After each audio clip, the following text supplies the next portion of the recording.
মই সামিউল হক। মই ৱেষ্ট বেংগলৰ হুমায়ুন কবিৰ ছাৰৰ নেতৃত্বত এটা দল হুমায়ুন কবিৰ ছাৰ আনিছে। সেই দলটোক মই ভাল পাই হুমায়ুন কবিৰ ছাৰৰ লগত আলোচনা কৰিছোঁ, তাত গৈছিলোঁ। আমাৰ অসমবাসী তথা বিটিআৰবাসীৰ সকলো জাতি জনগোষ্ঠীৰ ৰাইজে বিচাৰিছে জনতা উন্নয়ন পাৰ্টিটো অসমত আহিব লাগে, আনিব লাগে। সেইকাৰণে মই ছাৰৰ লগত আলোচনা কৰিছোঁ, ছাৰক মই জনাইছোঁ। পিছত ছাৰে মোক এটা দায়িত্ব দিছে, অসম ৰাজ্যিক প্ৰেচিডেণ্ট হিচাপে মোক দায়িত্ব দিছে। সেইকাৰণে মই মোৰ অন্তৰৰ পৰা হুমায়ুন কবিৰ ছাৰক মই অন্তৰস্থলৰ পৰা তেখেতক ধন্যবাদ জনাইছোঁ। তেখেতে মোক এই দায়িত্বটো দিছে। সেই দায়িত্বটো মই অক্ষৰে অক্ষৰে পালন কৰাৰ কাৰণে চেষ্টা কৰিম। মই হাজাৰ হাজাৰ লাখ লাখ কোটি কোটি ধন্যবাদ জনাইছোঁ হুমায়ুন কবিৰ ছাৰক।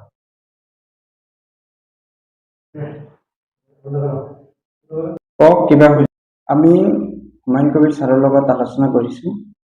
তো আমি অসমত 30ৰ পৰা 35টা চিটত প্ৰাৰ্থী দিম। তো কোনোবাই যদি খেলাৰ কাৰণে ইচ্ছুক আছে মোৰ লগত যোগাযোগ কৰিব পাৰে। আমি 25ৰ পৰা 30টালৈকে প্ৰাৰ্থীত্ব দিম। য'ত য'ত আমাৰ জিতাৰ চান্স আছে, আমাৰ মুছলিম মানুহৰ য'ত য'ত 60%, 70%, 40%ৰ ওপৰত আছে, আমি তাত কেণ্ডিডেট দিম। আমাৰ লগত যোগাযোগ কৰিব পাৰে। আমাৰ জনতা উন্নয়ন পাৰ্টিটো অসমত বহুত শক্তিশালী আছে। সকলো জাতি জনগোষ্ঠীৰ ৰাইজে বিচাৰিছে। আমি ৰাইজৰ অন্তৰে অন্তৰে আছো। আমাৰ এই পাৰ্টিটো ৰাইজৰ অন্তৰে অন্তৰে আছে। ৰাইজে বিচাৰিছে, ৰাইজৰ এবাৰ জয় কৰাটো নিশ্চিত। আমি সম উন্নয়ন, সম বিকাশ, সম অধিকাৰৰ প্ৰতিশ্ৰুতিৰে আমি আহিছোঁ। সেই হিচাপে আগুৱাই ল'ব ৰাইজে। য'ত অন্যায়ৰ ঠাই নাথাকিব, দুৰ্নীতিৰ ঠাই নাথাকিব, আমি উন্নয়নৰ ক্ষেত্ৰত বহুত আগবাঢ়ি যাব পাৰিম। আমি সকলো জাতি জনগোষ্ঠীৰ লগতে একেলগে মিলিজুলি থাকিব পাৰিম। বহুত উন্নয়নৰ পৰা বঞ্চিত হৈ আছে, এইবোৰ সলভ কৰাৰ কাৰণে আমি শক্তিশালী হৈ আহিছোঁ।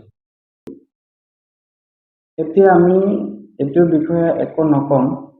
আমি পজিশ্যনত আহিলে আমি সেইবিলাক তদন্ত কৰি চাম। কোনে দুৰ্নীতি কৰি আছে, কোনে ইমান ঘটাচালা কৰি আছে, ৰাইজক বিপদমুখী কৰি আছে, ৰাইজক হাৰাশাস্তি কৰি আছে, কিয় কৰি আছে, ৰাইজক ইমান অত্যাচাৰী, ইমান হাৰাশাস্তি কিয় কৰি আছে, সেইবোৰ আমি তদন্ত কৰিম, সময় আহিলে কৰিম।